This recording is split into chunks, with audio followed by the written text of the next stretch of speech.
ये हम लोग शॉर्ट में, ये सेकंड वीडियो है हमारी कैरेक्टरिस्टिक्स ऑफ शॉर्ट कर रहे हैं। हमने पहले में देखा था शॉर्ट की प्रोडक्शन, शॉर्ट का डेफिनेशन, शॉर्ट का प्रोपेगेशन और हमारा ईयर शॉर्ट पर प्रोनाउंस कैसे करता है। शॉर्ट के प्रोड्यूस किससे हो रहा था? तो short is produce due to vibration, vibration की वजह से शॉर्ट का प्रोडक्शन हो रहा है। तो जब वाइब्रेशन होगा तो क्या होगा? फोर्थ जाएगा और बैक होगा। मान लो एक ऑब्जेक्ट है, पेंडुलम है, लटका हुआ है। जब ये फोर्थ जाएगा आगे तरफ जाएगा, इधर जाएगा और बैक जाएगा तो इधर जाएगा। ये इसका मेन पोजीशन है, मेन पोजीशन। ये इसका फोर्थ है यानी आगे और इसका बैक। तो इसमें मेन पोजीशन से जो फोर्स जाता आगे जाता है, उसमें जो डिस्टेंस कवर करता है उसी डिस्टेंस का नाम है एम्पलीट्यूड। एम्पलीट्यूड तो आपने कैरेक्टरिस्टिक में पहला था इसका एम्पलीट्यूड। तो आप एम्पलीट्यूड समझ गए होंगे कि फोर्थ से मेन पोजीशन तक की जो डिस्टेंस है उसी का नाम एम्पलीट्यूड है। ठीक है, तो फोर्थ से मेन पोजीशन तक के नाम है एम्पलीट्यूड। इसी तरह से फोर्थ से बैक तक की जो टोटल डिस्टेंस है इसका नाम है वेवलेंथ। वेवलेंथ फोर्थ से बैक तक की टोटल डिस्टेंस वेवलेंथ। क्योंकि एम्पलीट्यूड और वेवलेंथ दोनों ही डिस्टेंस है, इसीलिए इसका ऐसा यूनिट मीटर होता है। तो आप लोग एम्पलीट्यूड और वेवलेंथ समझ गए। मेन पोजीशन से फोर्थ जाना एम्पलीट्यूड, और फोर्थ से बैक तक की टोटल डिस्टेंस क्या है? वेवलेंथ है। वेवलेंथ भी लेंथ की ही यूनिट है, तो इसका भी मीटर, और एम्पलीट्यूड भी डिस्टेंस को ही रिप्रेजेंट करता है, इसलिए इसका यूनिट क्या होता है? मीटर होता है। तो एम्पलीट्यूड और वेवलेंथ का दोनों का डिस्टेंस मीटर होगा। एम्पलीट्यूड बस मेन पोजीशन से फोर्थ पोजीशन को डिफाइन करती है, और वेवलेंथ जो होता है वह फोर्थ से बैक तक की डिस्टेंस को डिफाइन करेगा। नेक्स्ट टर्म हमारा है फ्रीक्वेंसी, जो टाइम पीरियड है। तो एक वेवलेंथ पूरा करने में जो समय लगता है उसे हम टाइम पीरियड कहते हैं। एक फ्लो मोशन करने में जो समय लगता है, एक फ्लो मोशन यानी एक बार फोर्थ और एक बार बैक जाने में जो समय लगता है, जो टाइम कंज्यूम होता है, उस टाइम को हम टाइम पीरियड कहते हैं। एक बार फोर्थ और एक बार बैक जाने में जो टाइम कंज्यूम होता है उसे हम टाइम पीरियड कहते हैं। और नेक्स्ट है आपका फ्रीक्वेंसी। फ्रीक्वेंसी इक्वल टू होता है 1/t, 1 टाइम, और फ्रीक्वेंसी का यूनिट होता है हर्ट्ज, HERTZ। फ्रीक्वेंसी का यूनिट हर्ट्ज होता है। फ्रीक्वेंसी इक्वल टू 1/टाइम पीरियड होता है, 1/टाइम पीरियड। तो अब समझ रहे हैं एम्पलीट्यूड फोर्थ से मेन पोजीशन से वेवलेंथ टोटल फ्रीक्वेंसी 1/टाइम, तो हर्ट्ज होता है। एक फ्लो मोशन करने में जो समय लगा वो टाइम पीरियड। ठीक है, फ्लो मोशन को हम ऑक्सीलेशन करते हैं। एक बार जब ऑब्जेक्ट फोर्थ जाता है और फोर्थ से बैक जाता है तो उसे हम 1 ऑक्सीलेशन करते हैं। एक बार जब ऑब्जेक्ट फोर्थ जाता है और फोर्थ से बैक होता है उसे हम क्या कहते हैं? 1 ऑक्सीलेशन करते हैं। और एक ऑक्सीलेशन में जो समय लगता है वो टाइम पीरियड है। 1 ऑक्सीलेशन में जो टाइम लगा होता है टाइम पीरियड। और 1 सेकेंड में जो नंबर ऑफ ऑक्सीलेशन होता है उसे हम फ्रीक्वेंसी कहते हैं। Number of oscillation in 1 second is called frequency. Number of oscillation in 1 second is called frequency. और 1 ऑक्सीलेशन जो टाइम लगा वो टाइम पीरियड। समझ में आ रहा है आपको? तो ये क्या है? Number of oscillation in 1 second frequency, जिसका क्या होता है? हर्ट्ज होता है। साउंड दो टाइप के होते हैं। एक होता है ऑडिबल साउंड, जो शायद हमें सुनाई देता है, ऑडिबल साउंड। ऑडिबल साउंड की फ्रीक्वेंसी हमेशा 20 हर्ट्ज से लेके 20,000 हर्ट्ज तक होता है। तो 20 हर्ट्ज से 30,000 हर्ट्ज तक जिस साउंड की फ्रीक्वेंसी है वह साउंड ऑडिबल है, उसे हम सुन सकते हैं। एक होता है अनऑडिबल साउंड, अनऑडिबल। तो 20 हर्ट्ज से कम या 20,000 हर्ट्ज से ज्यादा हो जाएगा उसे हम क्या कहते हैं? अनऑडिबल साउंड। उस साउंड को हम सुन नहीं सकते हैं। देखो 20 हर्ट्ज से कम का साउंड होगा तो भी हम नहीं सुनेंगे, 20,000 हर्ट्ज से ज्यादा होगा तो भी हम नहीं सुन पाएंगे। हम 20 हर्ट्ज से 20,000 हर्ट्ज के बीच के साउंड को सुन पाते हैं। तो एक साउंड होता है इंफ्रासोनिक साउंड। इंफ्रासोनिक साउंड ये इंफ्रासोनिक साउंड क्या होता है समझिए। तो कहता है लेस देन 20 हर्ट्ज, जो साउंड का फ्रीक्वेंसी लेस देन 20 हर्ट्ज है वो इंफ्रासोनिक साउंड है। और तीसरा होता है अल्ट्रासोनिक साउंड। अल्ट्रासोनिक साउंड, तो जिस साउंड की फ्रीक्वेंसी मोर देन 20,000 है, मोर देन 20,000 हर्ट्ज उसे अल्ट्रासोनिक साउंड कहते हैं। तो 20 हर्ट्ज से कम के साउंड को इंफ्रासोनिक साउंड कहते हैं, 20,000 हर्ट्ज से ज्यादा को अल्ट्रासोनिक कहते हैं, और 20 हर्ट्ज से 20,000 तक के साउंड को हम ऑडिबल साउंड कहते हैं। पता है इस अल्ट्रासोनिक साउंड का यूज बहुत सारे जगह पे होता है। जैसे जहाज जो पानी में चलती है उसे पता नहीं होता कि इसके नीचे क्या है, जहाज के नीचे कितने नीचे में जाके समुद्र का तल है, कौन सी मछली बीच में है, कौन सा पहाड़ है बीच में, तो चेक करने के लिए वो अल्ट्रासोनिक साउंड छोड़ता है। अल्ट्रासोनिक साउंड नीचे जाएगा, जो चीज होगा उसे टकरा के लौट जाएगा, उससे उसको पता चल जाता है कि नीचे जो ऑब्जेक्ट है वो कैसा है, कितना बड़ा है, किस साइज में है, उसे पता चल जाता है। यहाँ तक कि अल्ट्रासोनिक साउंड सब क्लियरली देख सकते हैं। आपने वर्ड सुना होगा अल्ट्रासाउंड। अल्ट्रासाउंड हमारे बॉडी के पेट का अल्ट्रासाउंड होता है। जब किसी के पेट का अल्ट्रासाउंड होता है तो डॉक्टर्स अल्ट्रासाउंड उसके पेट में भेजकर अपने इंस्ट्रूमेंट पे उसके पेट के अंदर का पिक्चर देख लेता है कि पेट के अंदर का पिक्चर कैसा है। Am I right? कभी किसी को पत्थर हो जाती है पेट में या बेबी होता है पेट में, तो इस कंडीशन में अल्ट्रासाउंड क्या करता है कि पेट के अंदर बेबी किस कंडीशन में है वो हम अल्ट्रासाउंड में पहले देख लेते हैं। पेट के अंदर पथरी है तो किस कंडीशन में है हम अल्ट्रासाउंड में देख लेते हैं। तो डॉक्टर्स इसका यूज बॉडी के इंटरनल पार्ट्स को देखने के लिए अल्ट्रासाउंड का यूज करती है। सोनार इसका यूज समुद्र की डेप्थ को मापने के लिए या समुद्र के अंदर में जो फिशेस है या एनिमल्स है उसको मापने के लिए किया जाता है। ठीक है, अल्ट्रासाउंड की और भी बहुत सारी यूजेस होती है जो आगे आपको दिखाएंगे। ठीक है, अपने समझने का प्रयास किया।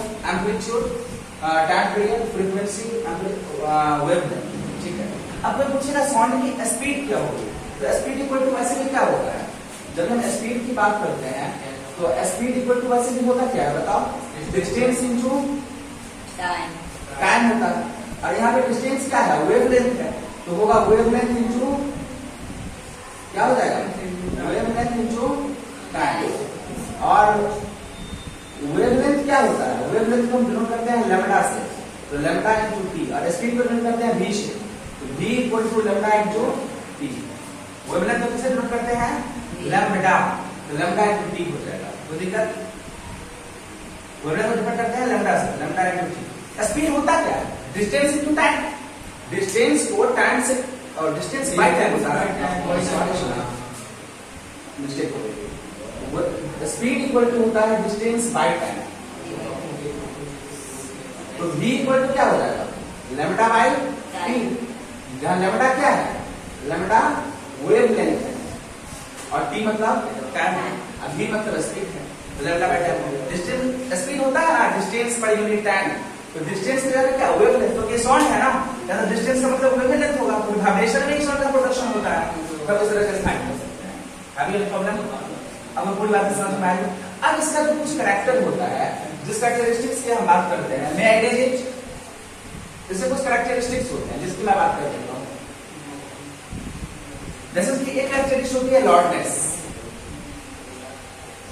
लॉर्डनेस, पिच, ठीक है, और एक होता है क्वालिटी। तो ये लॉर्डनेस, पिच और क्वालिटी ये तीनों ही एम्पलीट्यूड, वेवलेंथ और फ्रीक्वेंसी पे डिपेंड करता है। ठीक है, यदि किसी भी क्वेश्चन में एम्पलीट्यूड ज्यादा होगा, loudness of sound depend on the amplitude of vibration produced. Amplitude ज्यादा तो लॉर्डनेस क्या ज्यादा, तो लॉर्डनेस क्या होता है, डायरेक्टली प्रोपोर्शनल टू एम्पलीट्यूड होता है। एम्पलीट्यूड ज्यादा है तो लॉर्डनेस भी क्या होगा, ज्यादा होगा। अभी प्रॉब्लम, एम्पलीट्यूड ज्यादा है तो लॉर्डनेस ज्यादा हो जाएगा। ठीक है, लॉर्डनेस एम्पलीट्यूड का डायरेक्टली प्रोपोर्शनल, एम्पलीट्यूड बढ़ेगा लॉर्डनेस बढ़ेगा। एम्पलीट्यूड का मतलब क्या, मीन पोजीशन से फोर्थ तक की डिस्टेंस, लॉर्डनेस बढ़ जाएगी। पिच डिपेंड करता है फ्रीक्वेंसी पे, पिच डायरेक्टली प्रोपोर्शनल फ्रीक्वेंसी होता है। फ्रीक्वेंसी जितना ज्यादा पिच उतना ही ज्यादा। फ्रीक्वेंसी का मतलब क्या, एक सेकेंड में नंबर ऑफ ऑक्सीडेशन, एक सेकेंड में ज्यादा बार ऑक्सीडेशन हो रहा है ऐसे ऐसे ऐसे ऐसे, तो पिच ज्यादा होगा। एक सेकेंड में ज्यादा बार ऑक्सीडेशन हुआ तो पिच ज्यादा होगा। ठीक है, तो नंबर ऑफ ऑक्सीडेशन जितना ज्यादा होगा पिच उतना ज्यादा होगा। तो फ्रीक्वेंसी इक्वल टू होता ही है 1 सेकंड में नंबर ऑफ ऑक्सीडेशन।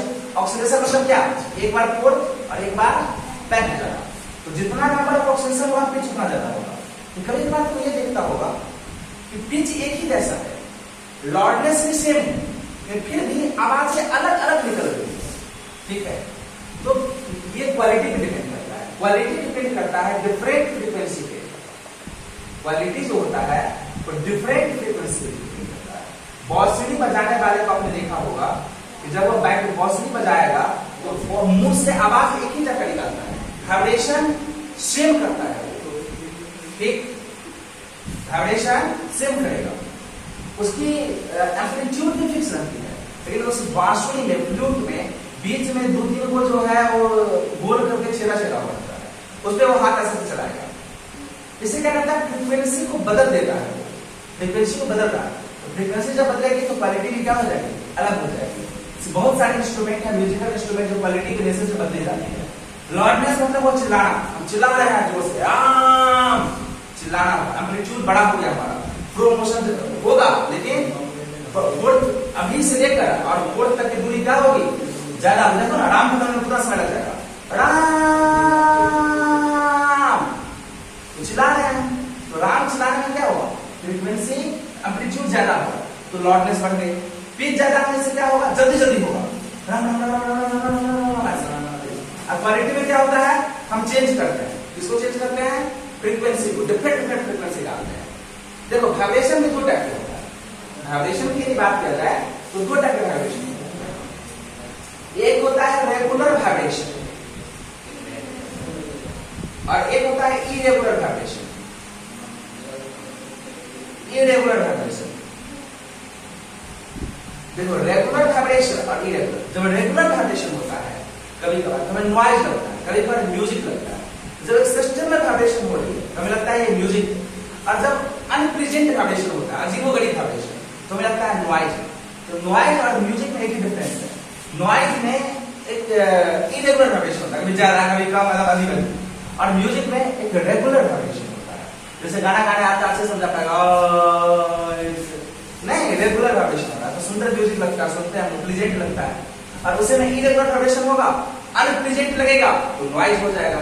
तो साउंड में एक ही साउंड कभी म्यूजिक बन जाती है, कभी नॉइज बन जाती है। तो जब वो प्लीजेंट लगे सुनने में, वाइब्रेशन रेगुलर हो तो वो म्यूजिक होती है, और जब वाइब्रेशन इरेगुलर हो जाए और सुनने में खराब लगे तो क्या हो जाता है, नॉइज हो जाता है। साउंड में एक सिस्टम और है जिसे जाना जरूरी है हमारे लिए, वो है इको सिस्टम।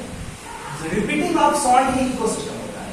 जैसे एक बंद रूम है, चारों ओर दीवार और कोई भी साथ नहीं है, हम जोर से चिल्ला रहे हैं तो हमारा साउंड रिपीट होके हमें ही सुनाई देता है।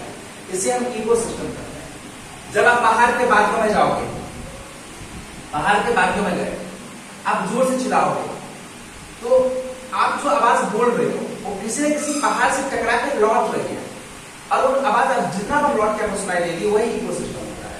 घने जंगल में चले जाओगे, आप जोर से बोलोगे तो आवाज आपका पेड़ से टकरा के लौटेगा, जिसे हम इको सिस्टम कहते हैं। कोई दिक्कत?